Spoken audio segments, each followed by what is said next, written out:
Good morning बच्चों, मैं जितेंद्र कुमार शर्मा स्वागत करता हूं आपका आज की कक्षा में। आज की कक्षा में बच्चों हम पढ़ने वाले हैं कक्षा 5 की पर्यावरण अध्ययन की पुस्तक अपना परिवेश का चौथा अध्याय, जिसका नाम है आओ मिलकर करें सफाई।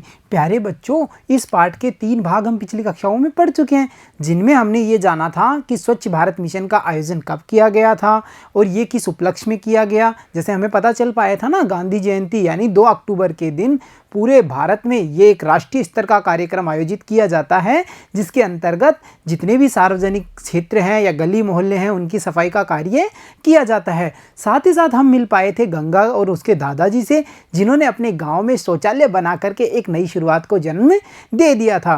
प्यारे बच्चों, आज के इस भाग में हम पढ़ने वाले हैं महात्मा गांधी के बारे में और उनका स्वच्छता के प्रति जो लगाव था उसके बारे में, कि गांधी जी यानी राष्ट्रपिता हमारे बापू जैसे नामों से संबोधित होने वाले महात्मा गांधी स्वच्छता को लेकर के कितने सजग थे, इस बारे में आज के इस भाग में हम पढ़ने वाले हैं। तो चलो बच्चों शुरू करते हैं महात्मा गांधी और स्वच्छता। देखो बच्चों, यहाँ हम देख पा रहे हैं बापू या राष्ट्रपिता जैसे शब्दों से संबोधित होने वाले महात्मा गांधी की प्यारी सी इमेज। प्यारे बच्चों, इनके बारे में ये कहा जाता है कि गांधी जी के आश्रम में कोई भी व्यक्ति जाता तो उसे दैनिक कार्य में सर्वप्रथम शौचालय साफ करने का कार्य दिया जाता था। जब भी कोई नया व्यक्ति या कोई भी व्यक्ति किसी भी काम मांगने के लिए या काम पर जाने के लिए गांधी जी के आश्रम में आता था, तो उसे दैनिक कार्यों में सबसे पहले ये कार्य दिया जाता था कि भाई आपको शौचालय की सफाई करनी है।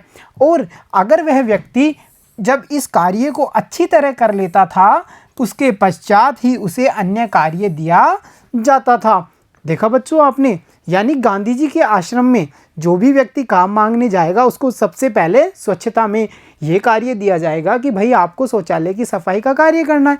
और जब व्यक्ति इस कार्य को पूरी तरह अच्छी तरह से कर लेता था तो ही उसे अन्य कोई कार्य दिया जाता था। ऐसा क्यों होता था बच्चों? क्योंकि महात्मा गांधी स्वच्छता और सफाई को सर्वाधिक महत्व देते थे। देखो बच्चों, गांधी जी का ये विचार था कि जो व्यक्ति अपने द्वारा फैलाई गई गंदगी को ही साफ नहीं कर सकता, वो व्यक्ति स्वच्छता के प्रति जागरूक नहीं हो सकता। इसीलिए गांधी जी का ये मत था कि कोई भी व्यक्ति अगर कार्य मांगने के लिए आश्रम में आएगा तो उससे पहले उसको सबसे पहले क्या कार्य करना है? शौचालय की सफाई का कार्य। और जब व्यक्ति इस शौचालय को साफ करने वाले कार्य को उचित प्रकार से कर लेता था, उसके बाद ही उसे कोई दूसरा कार्य दिया जाता था।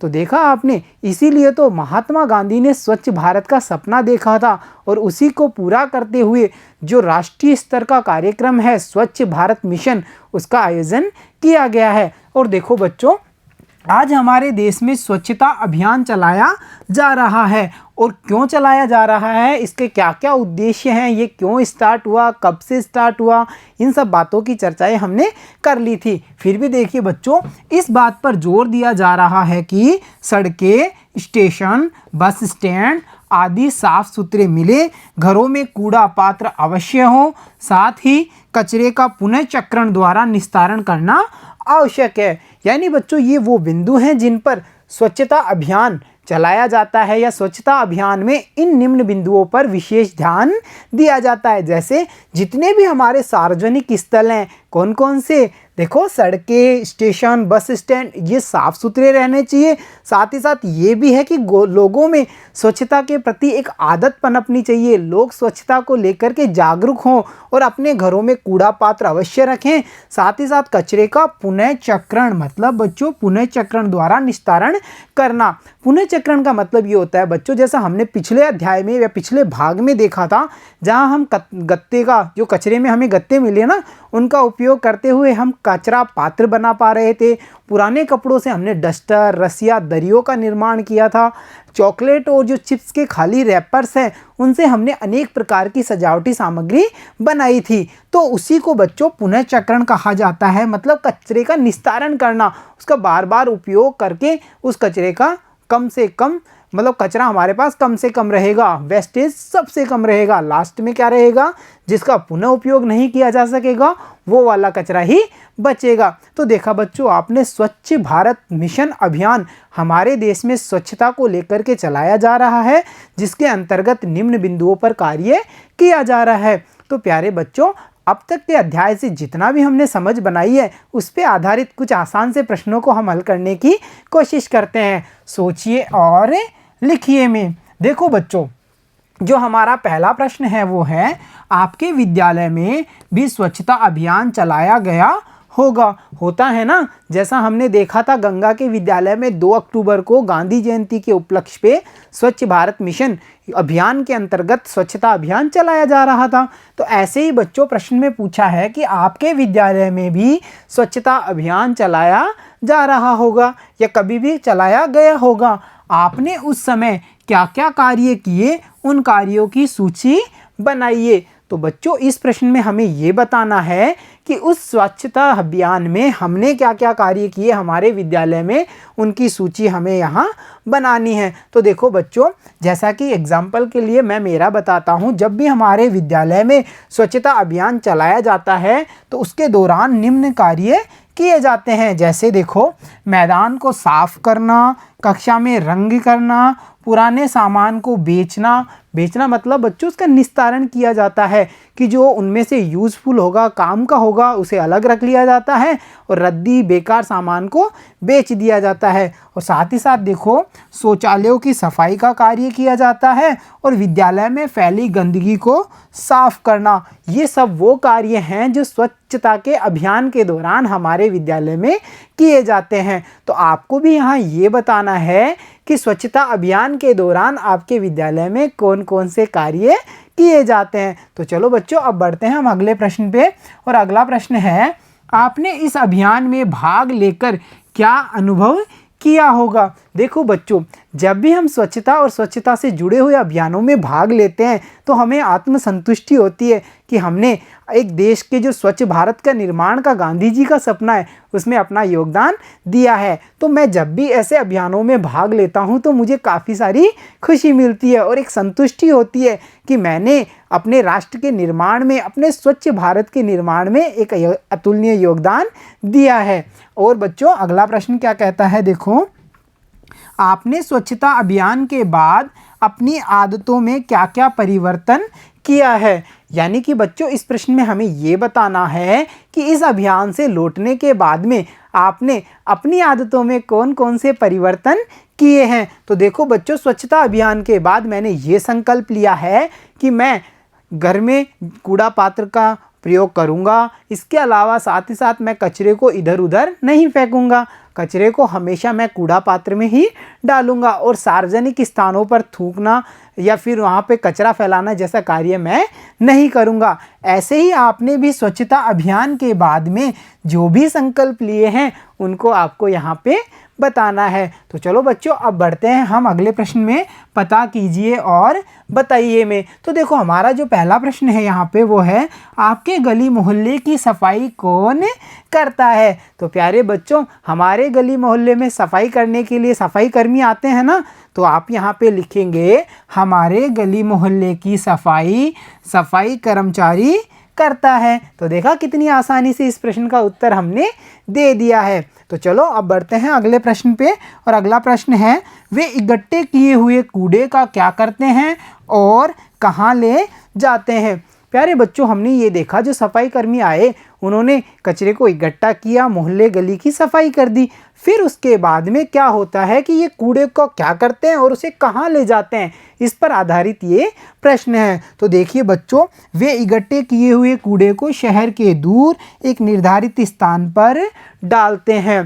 प्यारे बच्चों, आपको याद होगा कक्षा 4 में हमने ये पढ़ा था कि जो नगरीय संस्थाएं या ग्रामीण संस्थाएं होती हैं, जैसे ग्राम पंचायत, नगर निगम, इनका ये कार्य होता है कि ये शहर और गांव से दूर एक स्थान को निर्धारित करती हैं जहां पर संपूर्ण गांव या शहर का कचरा का निस्तारण किया जाता है। तो जो सफाई कर्मी हैं वो इसी निर्धारित स्थान पर उस कचरे का निस्तारण करेंगे। और अगला प्रश्न क्या कहता है, देखो, इस कार्य में उन्हें क्या क्या कठिनाई आती है। प्यारे बच्चों, साफ सफाई का कार्य बहुत ही आसान नहीं होता है। हम जब एक कमरे की सफाई करते हैं तो हमारे सामने कितनी सारी परेशानियां आ जाती हैं कि अब कचरे को हम कहाँ डालेंगे, इतना सारा कचरा इकट्ठा हो गया, इसका निस्तारण कैसे करेंगे, इन सामान को हम कैसे जमाएंगे, कैसे व्यवस्थित रखेंगे। वैसे ही बच्चों जो सफाई का कार्य करते हैं उनके सामने कौन कौन सी कठिनाइयाँ आती हैं उनके बारे में ये प्रश्न है। तो देखो बच्चों, इस कार्य में उन्हें यंत्रों एवं वाहनों की कमी का सामना करना पड़ता है। तो बच्चों, जैसा कि हमने पाठ के अध्ययन के दौरान जाना था सफाई मशीन के बारे में, आधुनिक यंत्रों के बारे में जो साफ सफाई में काम आते हैं, इस कार्य में यानी सफाई के कार्य में जो ये कार्य होगा बच्चों, ये बड़े स्तर पे होगा ना, गली मोहल्ले यानी काफ़ी बड़ी जगह की साफ सफाई करनी है। तो इस कार्य में जो सफाई कर्मी हैं उन्हें यंत्रों और वाहनों की कमी का सामना करना पड़ता है। वाहनों की कौन से वाहन बच्चों? जो कचरे को उठाने वाली डंपिंग गाड़ियाँ होती है ना, उनका, कचरे वाली गाड़ियों का, उनकी कमी का सामना उन्हें करना पड़ता है। तथा इस कार्य को करने से उन्हें संक्रमण वाली बीमारियां भी हो जाती हैं, जिससे उनकी तबीयत खराब रहती है। प्यारे बच्चों, अगर कचरे का निस्तारण सही तरीके से सुरक्षित साधनों का उपयोग करते हुए नहीं किया जाएगा तो कचरे से जो संक्रमण वाली बीमारियां होती हैं वो सफाई कर्मियों को परेशान कर सकती है। तो आपने देखा होगा ना, कचरे का भी अलग अलग निस्तारण किया जाता है। कोई ब्लू बॉक्स वाले कचरे पात्र में डाला जाता है, कोई ब्लैक वाले में डाला जाता है, कोई ग्रीन वाले में डाला जाता है। ये बच्चों अलग अलग टाइप्स के, अलग अलग प्रकार के कचरे होते हैं जिनका निस्तारण अलग अलग प्रकार के कूड़ा पात्रों में किया जाता है। और इनको जब निस्तारण किया जाता है तो हमें संक्रमण वाली बीमारियों का भी ध्यान रखना होता है।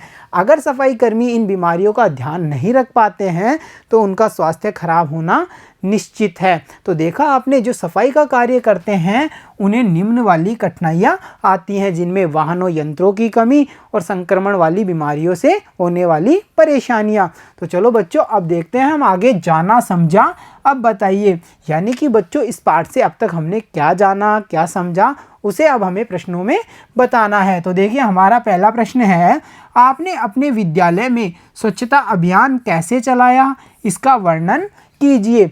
प्यारे बच्चों, हमारे विद्यालय में जो स्वच्छता अभियान चलाया गया है उसके ऊपर एक छोटा सा निबंधात्मक ये प्रश्न है। यानी हमें ये बताना है कि उस अभियान के दौरान हमने क्या क्या कार्य किया, कहाँ कहाँ सफाई का कार्य किया, क्या क्या व्यवस्थाएं की, उन सब के बारे में इस प्रश्न में हमें बताना है। फॉर एग्जाम्पल देखिए, हमने अपने विद्यालय में महात्मा गांधी जयंती पर विद्यालय के सभी बच्चों को इकट्ठा किया और उन विद्यार्थियों को अलग अलग दल बना करके उन्हें अलग अलग कार्य करने को दिए। तो देखो बच्चों, सबसे पहले इसका आयोजन कब किया गया हमें वो बताना है। तो हमने बताया इसका आयोजन हमने किया महात्मा गांधी जयंती पर, यानी 2 अक्टूबर के दिन हमने स्वच्छता अभियान हमारे विद्यालय में चलाया। और साथ ही साथ हमने सभी बच्चों को इकट्ठा कर लिया और उनके अलग अलग दल बना दिए और उन दलों को, प्रत्येक दल को अलग अलग कार्य दे दिया कि भाई पहले वाला जो दल है वो आप ये कार्य करेंगे, दूसरे वाले दल को ये वाला कार्य करना है। वो कौन कौन से कार्य किए गए देखो, जैसे मैदान साफ करना,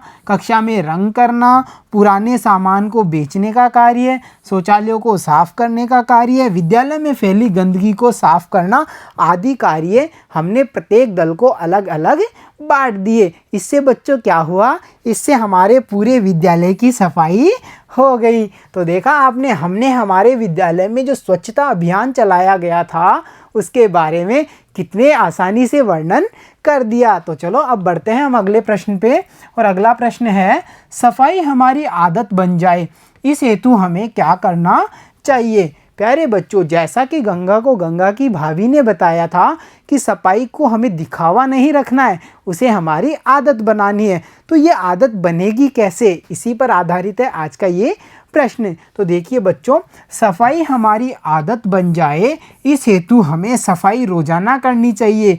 मतलब बच्चों, जैसे हम रोज़ नहाते हैं, रोज़ खाना खाते हैं, वैसे ही हमें ये भी एक निर्धारित रखना है कि इस निर्धारित समय पर हम रोज़ाना हमारे आसपास की या हमारे घर की सफाई का कार्य करेंगे। दूसरी बात, रोज़ सफाई करने से सफाई हमारी आदत बन जाएगी और हमें स्वयं गंदगी व कूड़ा कचरा नहीं फैलाना चाहिए। तो देखो, ये जब काम हम करेंगे तो इससे हमें जो सफाई है वो हमारी एक निर्धारित आदत बन जाएगी। प्यारे बच्चों, आपने देखा है जब हम पढ़ने का टाइम टेबल बनाते हैं, जब हम उसे फॉलो करते हैं, उसे 3-4 दिन करते हैं, तो वो हमारी आदत का एक हिस्सा बन जाता है कि सुबह 9 से 11 तक मैं पढ़ाई का कार्य करूँगा।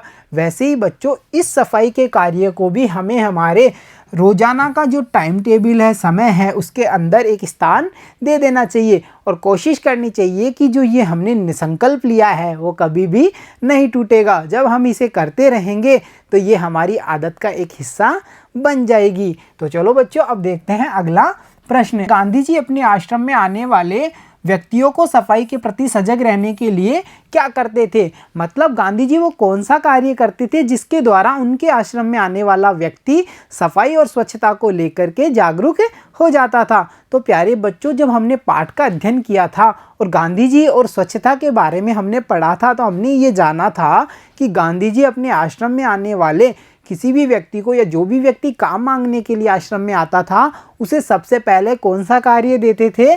उसे शौचालय साफ करने का कार्य दिया जाता था। और जब व्यक्ति इस कार्य को पूर्ण रूप से उचित ढंग से कर लेता था, उसके बाद ही उसे कोई अन्य कार्य दिया जाता था। और साथ ही साथ देखो बच्चों, जो महात्मा गांधी हैं वो स्वच्छता और सफाई को सर्वाधिक महत्व भी देते थे। यानी कि हम ये समझ पा रहे हैं कि गांधी जी लोगों को सजग करने के लिए सबसे पहले खुद के द्वारा फैलाई गई गंदगी को साफ करने वाला कार्य देते थे, ताकि लोगों को ये पता चलता था कि ये गंदगी हमारे द्वारा ही फैलाई जाती है और ये हमारी नैतिक जिम्मेदारी है कि हमें स्वच्छता का पूरा ध्यान रखना है। तो देखा ना, राष्ट्रपिता बापू ने भी कितने आसानी से लोगों को स्वच्छता के प्रति जागरूक किया था। तो चलो बच्चों, अब बढ़ते हैं अगले प्रश्न पे। और अगला प्रश्न है, देश के स्वच्छ भारत मिशन पर अपने विचार लिखिए। प्यारे बच्चों, जब अध्याय का अध्ययन किया था हमने, तो स्वच्छ भारत मिशन के बारे में हमने गहनता से अध्ययन किया था, जहां हमने ये जाना था कि इस मिशन की जो शुरुआत है वो 2 अक्टूबर 2014 से हुई और इसका प्रारंभ राजघाट नामक स्थान से किया गया था। साथ ही साथ हमने ये भी जाना था कि ये एक राष्ट्रीय स्तर का मिशन है और इस मिशन का जो मुख्य उद्देश्य है, जैसे गली मोहल्लों, सड़कों, सार्वजनिक क्षेत्रों की साफ सफाई करना और लोगों को स्वच्छता के प्रति जागरूक करना। तो इस प्रश्न में हमें स्वच्छ भारत मिशन पर अपने विचार लिखने हैं। तो देखो बच्चों, हम कैसे लिखेंगे? हम लिखेंगे, स्वच्छ भारत अभियान 2 अक्टूबर 2014 से प्रारंभ किया गया।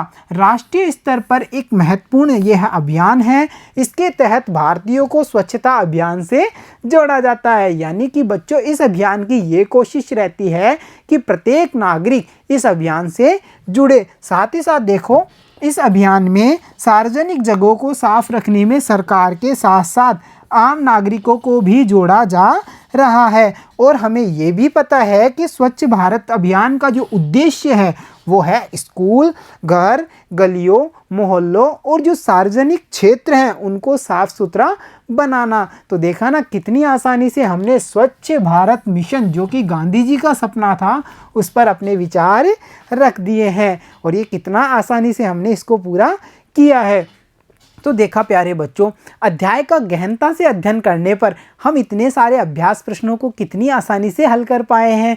तो बच्चों, एक बार हम देखें कि इस पूरे अध्याय से अब तक हमने क्या क्या सीखा है। तो देखो, हमने सीखा प्यारे बच्चों, हमने ये सीखा कि स्वस्थ रहने के लिए साफ सफाई आवश्यक है। अगर हमें स्वस्थ रहना है, बीमारियों से बचना है, तो जो स्वच्छता की आदत है उसे हमें अपनाना ही होगा। इसलिए स्वस्थ रहना है तो साफ सफाई आवश्यक है। साथ ही साथ हमने जाना, हमें अपनी सफाई स्वयं करनी चाहिए। प्यारे बच्चों, अपनी सफाई से मतलब हमारे कमरे की सफाई, हमारे शौचालयों की सफाई, मतलब हमें ये कोशिश करनी है कि हम भी इस स्वच्छता का जो अभियान है उसका अंग बने और एक अपना योगदान इसमें देते रहें। साथ ही साथ हमने ये भी जाना कि सफाई दिखावा नहीं बने, बल्कि ये हमारी आदत बन जाए। और ये कैसे बनेगी? अगर हम स्वच्छता की आदत को अपनाना चाहते हैं तो इसे हमें हमारे दैनिक कार्यों में स्थान देना पड़ेगा। यानी रोज़ाना सफाई को एक विशेष समय देना पड़ेगा। रोज़ाना सफाई का कार्य हमारे द्वारा किया जाएगा तो ये हमारी आदत बन सकती है। और साथ ही साथ देखो, शौचालय में ही शौच करना चाहिए, खुले में नहीं। ये बात भी हम आज के अध्याय से समझ पाए हैं कि शौचालयों का निर्माण करवाना चाहिए, जिसमें कि हमने ये भी जाना था बच्चों कि शौचालय के निर्माण में जो सरकारें हैं वो भी अनुदान देती हैं। साथ ही साथ हमने ये भी जाना था कि शौच के बाद में यानी शौच से निवृत्त होने के बाद में हाथों की सफाई भी बहुत ज़रूरी है। तो प्यारे बच्चों, आपने देखा आज का जो स्वच्छता का पाठ है इसमें हमने कितना सारा ज्ञान प्राप्त किया है। तो चलो देखते हैं अब आज की शिक्षा, और आज की शिक्षा है हमारा संकल्प स्वच्छ भारत। तो देखो बच्चों, हमारा ये संकल्प होना चाहिए कि जो हमारा भारत है, हमारा देश भारत है, वो कैसा होना चाहिए, साफ सुथरा, यानी चारों तरफ स्वच्छता ही स्वच्छता नजर आनी चाहिए। तभी तो राष्ट्रपिता बापू का जो सपना है वो पूरा हो पाएगा। तो प्यारे बच्चों, आज की इस कक्षा में इतना ही। मिलता हूँ आपसे अगली कक्षा में, तब तक के लिए धन्यवाद बच्चों।